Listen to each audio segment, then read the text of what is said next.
Apakah kamu merasa lelah dengan bisikan-bisikan negatif yang terus-menerus menggerogoti kebahagiaanmu? Apakah ada suara di dalam kepalamu yang selalu berkata, kamu tidak cukup baik atau semua akan berakhir buruk? Jika ya, maka video ini adalah untukmu. Ini bukan sekadar ceramah. Ini adalah ajakan untuk bertarung, untuk menghancurkan pikiran-pikiran kotor yang membelenggu hidupmu. Kita akan menggunakan pedang kebijaksanaan para filsuf Stoik, sebuah ajaran kuno yang telah teruji oleh waktu, untuk membebaskan diri kita dari penjara mental yang kita bangun sendiri.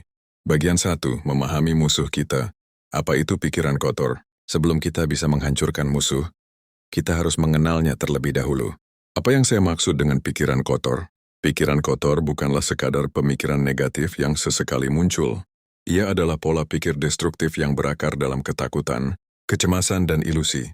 Ini adalah bisikan yang meyakinkanmu bahwa kamu adalah korban, bahwa segala sesuatu di luar kendalimu, dan bahwa kamu tidak berdaya. Pikiran kotor mengambil banyak bentuk, kekhawatiran berlebihan tentang masa depan, penyesalan tak berujung tentang masa lalu, kecemburuan, kemarahan, dan penghakiman terhadap orang lain. Ia juga bisa berupa asumsi-asumsi yang tidak berdasar, seperti dia pasti membenciku atau aku pasti gagal dalam wawancara ini. Pikiran-pikiran ini adalah ilusi, karena seringkali tidak didasarkan pada kenyataan. Mereka adalah produk dari imajinasi kita yang berlebihan, yang diciptakan untuk melindungi kita dari rasa sakit, tetapi pada kenyataannya hanya menghasilkan lebih banyak rasa sakit. Mereka mengikis energi kita, meracuni hubungan kita, dan menghalangi kita untuk mencapai potensi sejati. Filosofi Stoik melihat ini sebagai sebuah pertempuran internal, sebuah perang yang harus dimenangkan jika kita ingin mencapai kedamaian batin. Mereka mengajarkan bahwa satu-satunya hal yang sepenuhnya berada di bawah kendali kita adalah pikiran dan penilaian kita. Dan inilah satu-satunya tempat di mana kita benar-benar memiliki kekuatan untuk membuat perubahan yang berarti. Bagian 2, pilar pertama, membedakan yang bisa dikendalikan dan yang tidak. Ini adalah pondasi dari seluruh ajaran Stoik dan kunci untuk menghancurkan pikiran kotor. Para filsuf seperti Epictetus mengajarkan bahwa kita harus membedakan dengan jelas antara apa yang berada dalam kendali kita dan apa yang tidak. Yang berada dalam kendali kita adalah pikiran, penilaian, pilihan, dan tindakan kita. Yang tidak berada dalam kendali kita adalah pikiran dan tindakan orang lain, cuaca, hasil dari suatu peristiwa, penyakit, dan kematian. Pikiran kotor seringkali muncul dari keengganan kita untuk menerima kenyataan ini. Kita khawatir tentang apa yang orang lain pikirkan tentang kita, sebuah hal yang sepenuhnya di luar kendali kita. Kita marah karena suatu acara dibatalkan, padahal itu juga di luar kendali kita. Kita merasa cemas tentang masa depan finansial kita, yang dipengaruhi oleh banyak faktor di luar kuasa kita. Dengan menempatkan energi kita pada hal-hal yang tidak bisa kita kendalikan, kita hanya menghabiskan tenaga dan menciptakan penderitaan yang tidak perlu. Sebaliknya, Stoik mengajarkan kita untuk mengalihkan fokus kita. Alih-alih mengkhawatirkan hasil wawancara kerja, fokuslah pada persiapan yang maksimal dan memberikan jawaban terbaik yang kamu bisa. Alih-alih marah pada kemacetan, fokuslah pada bagaimana kamu bisa menggunakan waktu itu dengan produktif, mungkin dengan mendengarkan podcast atau bermeditasi. Dengan melakukan ini, kita mengambil kembali kekuasaan kita dari tangan keadaan dan menempatkannya kembali di tangan kita sendiri. Ini adalah langkah pertama yang paling penting dalam menghancurkan pikiran kotor. Mengakui bahwa banyak kekhawatiran kita adalah ilusi yang tidak berdaya dan memfokuskan energi kita pada hal-hal yang benar-benar bisa kita ubah. Bagian 3, pilar kedua, latihan pikiran negatif, premeditatio malorum. Ini mungkin terdengar paradoks, tetapi salah satu alat paling efektif dari Stoik untuk menghancurkan pikiran kotor adalah dengan mempertimbangkan kemungkinan terburuk. Ini bukan tentang menjadi pesimis, tetapi tentang persiapan mental. Seneca, seorang filsuf Stoik, menyarankan agar kita secara rutin membayangkan hal-hal buruk yang bisa terjadi. Kehilangan pekerjaan, kehilangan orang yang dicintai, sakit, atau kemiskinan. Kenapa kita melakukan ini? Karena dengan secara sadar membayangkan skenario-skenario ini, kita mengurangi kejutan dan ketakutan yang akan kita rasakan jika hal itu benar-benar terjadi. Pikiran kotor seringkali berakar pada ketakutan akan hal yang tidak diketahui. Kita takut kehilangan karena kita tidak pernah mengizinkan diri kita untuk membayangkan bagaimana rasanya. Dengan latihan ini, kita menjadi akrab dengan rasa sakit, dan itu kehilangan kekuatannya untuk mengintimidasi kita. Sebagai contoh, Jika kamu cemas tentang kehilangan pekerjaan, duduklah dan bayangkan skenario itu dengan detail. Bayangkan kamu menerima surat pemberhentian.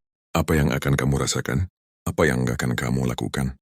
Dengan memvisualisasikan ini, kamu mungkin menyadari bahwa itu tidak seburuk yang dibayangkan pikiranmu. Kamu mungkin akan menemukan bahwa kamu memiliki keterampilan lain yang bisa digunakan, atau bahwa kamu bisa memulai bisnis sendiri. Latihan ini mengubah ketakutan dari monster yang menakutkan menjadi tantangan yang bisa diatasi. Ia menunjukkan kepada pikiran kotor bahwa ia tidak memiliki kekuatan untuk menghancurkanmu. Bagian 4, pilar ketiga, mengubah perspektif, memento mori. Memento mori atau ingatlah bahwa kamu akan mati adalah pengingat yang kuat dari filosofi Stoik. Ini bukanlah ajakan untuk hidup dalam kesedihan, melainkan dorongan untuk menghargai setiap momen yang kita miliki. Pikiran kotor seringkali mengunci kita dalam hal-hal sepele, keluhan kecil, gosip atau kekhawatiran tentang hal-hal yang tidak penting. Dengan mengingat bahwa hidup ini singkat dan tidak pasti, kita mendapatkan perspektif yang jauh lebih luas. Ketika kita menyadari bahwa setiap hari adalah anugerah, kita tidak lagi memiliki waktu untuk membiarkan pikiran kotor mendominasi. Pertengkaran kecil dengan pasangan, itu tidak ada artinya jika dibandingkan dengan waktu berharga yang kalian miliki bersama. Kecemasan tentang apa yang orang lain pikirkan, itu hanyalah debu di hadapan keagungan hidup. Dengan mengingat kematian, kita secara otomatis mengarahkan energi kita pada hal-hal yang benar-benar penting, cinta, kasih sayang, pertumbuhan pribadi, dan membuat dampak positif di dunia. Latihan ini secara efektif mengecilkan pikiran-pikiran kotor. Mereka tampak begitu kecil dan tidak penting di hadapan realitas kehidupan dan kematian. Ini bukan tentang menjadi nihilistik, tetapi tentang menjadi lebih bersemangat, lebih bersyukur, dan lebih fokus pada apa yang benar-benar penting.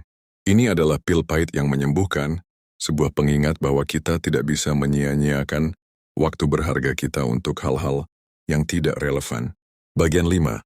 Pilar keempat, disiplin diri dan kebajikan. Stoik percaya bahwa jalan menuju ketenangan adalah melalui kebajikan, kebijaksanaan, keadilan, keberanian, dan pengendalian diri. Pikiran kotor seringkali muncul dari kurangnya disiplin diri. Kita membiarkan emosi kita mengendalikan kita bereaksi secara impulsif, dan kita gagal untuk bertindak sesuai dengan nilai-nilai kita.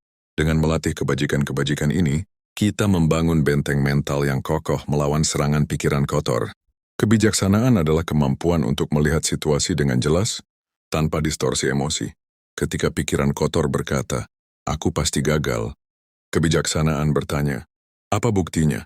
Apa yang bisa aku lakukan untuk meningkatkan kemungkinan keberhasilan?" Keadilan adalah bertindak benar terhadap diri sendiri dan orang lain.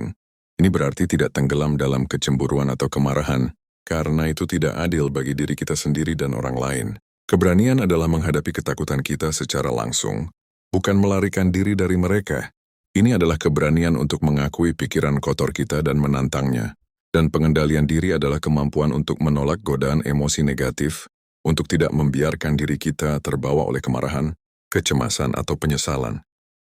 Dengan melatih kebajikan-kebajikan ini setiap hari kita membangun otot mental. Setiap kali kita memilih untuk tidak bereaksi terhadap provokasi, setiap kali kita memilih untuk melihat situasi dengan rasional, kita menguatkan diri kita. Ini seperti membangun tembok bata demi bata.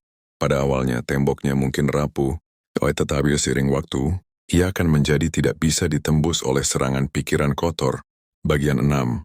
Praktik sehari-hari untuk menghancurkan pikiran kotor. Sekarang kita telah memahami pilar-pilar utama. Mari kita bahas bagaimana kita bisa menerapkan ini dalam kehidupan sehari-hari. Ini bukan hanya teori. Ini adalah seperangkat alat praktis yang bisa kamu gunakan mulai hari ini. Latihan pagi.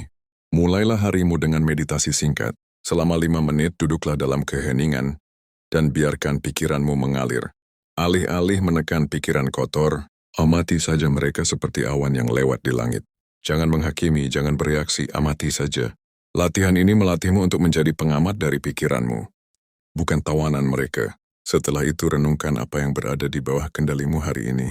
Rencanakan tindakanmu, bukan hasil dari tindakan itu. Latihan malam. Sebelum tidur, lakukan refleksi harian. Tanyakan pada diri sendiri, di mana aku bereaksi secara emosional hari ini? Di mana aku membiarkan pikiran kotor mengendalikan diriku? Di mana aku bertindak dengan kebijaksanaan dan kebajikan?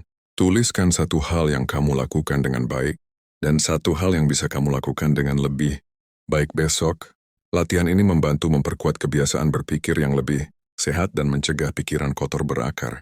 Tangkap pikiran kotor sepanjang hari. Latihlah diri untuk menangkap pikiran kotor begitu mereka muncul.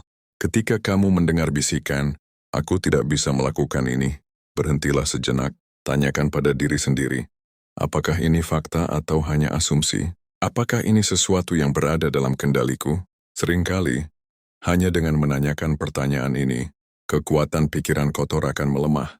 Ganti bisikan itu dengan pemikiran yang lebih rasional, seperti, "Mungkin ini akan sulit, tetapi aku akan melakukan yang terbaik." Gunakan jurnal. Menulis adalah alat yang sangat kuat untuk mengurai pikiran. Jika kamu merasa kewalahan dengan kekhawatiran, ambil pena dan kertas. Tuliskan semua pikiran kotor yang kamu miliki tanpa sensor. Setelah itu, lihatlah daftarnya dan coba terapkan prinsip-prinsip stoik. Untuk setiap kekhawatiran, tanyakan apakah ini di bawah kendaliku? Apa yang akan Seneca katakan tentang ini? Apakah ini benar-benar penting dalam jangka panjang? Proses ini akan memberimu kejelasan dan perspektif. Bagian 7. Kisah nyata Marcus Aurelius dan ketenangan di tengah badai. Untuk mengakhiri, mari kita lihat contoh nyata dari sejarah. Marcus Aurelius, salah satu kaisar Romawi paling kuat dan dihormati, adalah seorang stoik yang tekun. Selama masa pemerintahannya, ia menghadapi serangkaian tantangan yang luar biasa. Perang, wabah penyakit, pengkhianatan, dan masalah keluarga. Ia bisa saja membiarkan dirinya tenggelam dalam kekhawatiran, kemarahan, dan keputusasaan. Namun melalui jurnal pribadinya yang terkenal, Meditations, kita melihat bagaimana ia menggunakan filosofi stoik untuk menjaga ketenangannya. Ia secara rutin mengingatkan dirinya bahwa kematian itu pasti, bahwa ia harus fokus pada kebajikannya sendiri, dan bahwa ia tidak bisa mengendalikan orang lain, hanya reaksinya sendiri. Ia tidak hidup dalam ilusi. Ia menghadapi kenyataan dengan berani dan kebijaksanaan. Ia melihat kesulitan bukan sebagai penderitaan, tetapi sebagai kesempatan untuk melatih karakter dan menjadi orang yang lebih baik. Kisah Marcus Aurelius adalah bukti hidup bahwa filosofi stoik tidak hanya teori yang bagus. Ini adalah panduan praktis untuk hidup yang dapat diterapkan, bahkan di tengah badai terbesar. Ia menunjukkan kepada kita bahwa kebahagiaan dan ketenangan bukanlah sesuatu yang kita temukan di luar, tetapi sesuatu yang kita bangun di dalam. Kesimpulan, kamu adalah arsitek jiwamu. Jadi teman-teman, mari kita kembali ke awal. Pikiran kotor adalah ilusi yang menahan kita. Tetapi sekarang, kamu memiliki alat untuk menghancurkannya. Ingatlah 3 hal penting. Pertama, kenali bahwa satu-satunya hal yang benar-benar kamu kendalikan adalah pikiran dan penilaianmu. Kedua, hadapi ketakutanmu secara langsung dan bersiaplah untuk yang terburuk. Ketiga, latih kebajikan setiap hari. Ini bukan perjalanan yang mudah, tetapi ini adalah perjalanan yang paling berharga yang pernah kamu lakukan. Kamu adalah arsitek jiwamu sendiri. Kamu memiliki kekuatan untuk membangun sebuah benteng ketenangan yang tak bisa ditembus oleh bisikan-bisikan negatif. Jadi ambil pedang kebijaksanaanmu dan mulailah menghancurkan pikiran kotormu satu persatu. Kebebasan mentalmu menantimu. Terima kasih telah menemani saya dalam perjalanan ini. Sampai jumpa di video selanjutnya. Tetap tenang, tetap kuat.